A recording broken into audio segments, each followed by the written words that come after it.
عزیز دوستو، قابل صد احترام بزرگوں اور بھائیوں، کچھ شخصیات،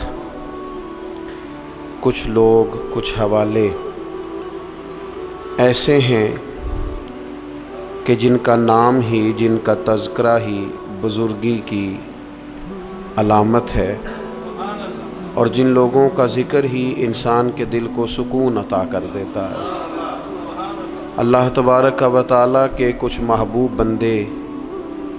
اس طرح کے بھی ہیں کہ جن کی زندگی ساری کی ساری اس کی محبت میں، اپنے مالک کی فرما برداری میں، اس کے دین حق کے پیغام کی آبیاری میں گزر گئی، اور انہوں نے اپنے شب و روز سارے کے سارے اپنے مالک حقیقی کے نام کر دیے۔ وہ لوگ اتنے عظیم ہیں، اتنے قابل قدر ہیں کہ اگر آج بھی ان کے تذکرے اپنے دل کے اندر بٹھائے جائیں تو اللہ تبارک و تعالیٰ دلوں میں اپنی محبت پیدا فرما دیتا۔ یقیناً ہم ہر روز کوئی نہ کوئی بات تو کرتے ہی ہیں، کوئی نہ کوئی ذکر تو چھیڑتے ہیں، کوئی نہ کوئی تذکرہ تو ہمارے پیش نظر رہتا ہی ہے۔ تو کیوں نہ ان لوگوں کے تذکرے زیادہ کیے جائیں جن کے تذکرے اللہ کے قرآن نے فرمائے، جن کی باتوں کو، جن کے انداز کو، جن کی گفتگو کو رب کریم نے قرآن حکیم میں بیان فرمایا۔ انہی عالی مرتبت، ذی وقار،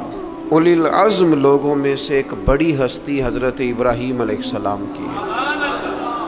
قرآن مجید ان کے تذکروں سے بھرا پڑا ہے، کس طرح انہوں نے اپنے مالک حقیقی کے قرب میں جد و جہد کی، کس طرح انہوں نے کوشش فرمائی، کس طرح اپنی ساری قوم کے سامنے وہ ڈٹ کے کھڑے ہو گئے،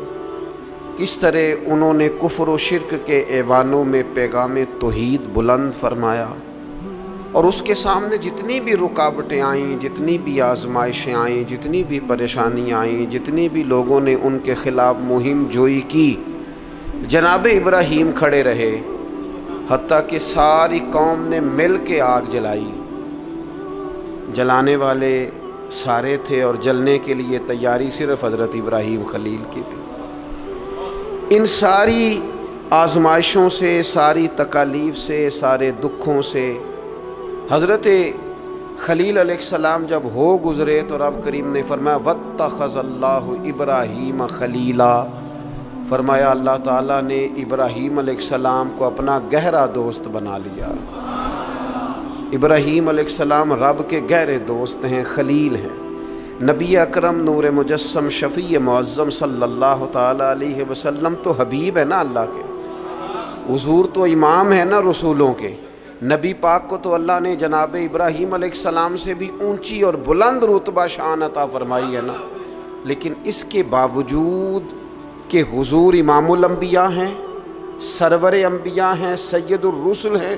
اس کے باوجود رسول پاک نے جناب ابراہیم کی عظمتوں کو بیان فرمایا۔ اللہ کے قرآن میں بھی ان کی شانیں اور مصطفیٰ کے فرمان میں بھی ان کے تذکرے۔ اور بعض چیزیں تو ایسی ہیں کہ جن پہ نا واری ہونے کو دل کرتا ہے، یعنی وہ بات ایسی ہے کہ بندے کا قربان ہونے کو دل چاہے۔ اگر بندہ ہو نا صاحب دل، اور دل بھی اس طرح کا ہو کہ وہ کبھی کبھی دھڑکتا بھی ہو کسی کے لیے، اس میں محبت بھی ہو اللہ رسول کی، تو پھر وہ نا باتیں ایسی ہیں کہ جو تھوڑی سی نا کھینچ لیتی ہیں اپنی طرف۔ حضور علیہ السلام فرماتے ہیں قیامت کے دن نا لوگ کہیں گے، یہ حضور نے بیان فرمایا، کریم محبوب علیہ السلام فرمانے لگے قیامت کے دن لوگ کہیں گے جناب ابراہیم سے کہ آپ اللہ کے دوست ہیں، اس بات کا چرچا آسمانوں میں بھی ہے اور زمینوں میں بھی ہے۔ واتخذ اللہ ابراہیم خلیلا، آپ رب کے دوست ہیں تو یہ بات ڈھکی چھپی نہیں، یہ محبت عروج پکڑ گئی، شہرت پا گئی، یعنی زمانے کو پتہ چل گیا کہ جناب ابراہیم اللہ کے گہرے دوست ہیں، دنیا کو اس کا پتہ چل گیا۔ حضور فرماتے ہیں یہ ذکر ہوگا قیامت کے دن۔